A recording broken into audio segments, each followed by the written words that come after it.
আবার ছুটির দিনে বানালাম মুরগ কোরমা।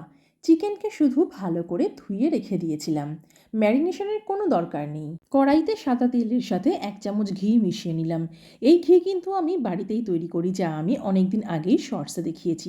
আপনারা চাইলে নিচের লিঙ্কে গিয়ে দেখে নিতে পারেন। প্রথমেই কাজু ও পরে কুচনো পেঁয়াজকে বেরেস্তা বানিয়ে রেখে দিলাম। এরপর আরেকটু তেল দিয়ে তাতে গোটা গরম মশলা, টমেটো কুচি দিয়ে তাতে একটু রসুন বাটা, আদা বাটা, কাঁচা লঙ্কা বাটা, ফেটানো টক দই ও স্বাদ মতো নুন দিয়ে পুরো চিকেনকে এবার মিশিয়ে ঢাকা দিলাম প্রায় 20 মিনিট। এই ফাঁকে ঠান্ডা হওয়া কাজু ও বেরেস্তা মিক্সিতে পেস্ট করে রেখে দিলাম। এবার চিকেন সেদ্ধ হয়ে এলে তাতে এই পেস্টটা দিয়ে একটু ফুটে উঠলে সাজিরা ও সামরিচের গুঁড়ো মিশিয়ে ওপর থেকে বেরেস্তা ছড়িয়ে তৈরি করে ফেললাম ছুটির দিনের স্পেশাল মুরগ কোরমা। এই প্রচণ্ড গরমে খুব কম সময় ও খুব কম মশলা দিয়ে তৈরি এই মুরগ কোরমা কার কেমন লাগলো তা লাইক, কমেন্ট, শেয়ার করে জানালে খুব ভালো লাগবে।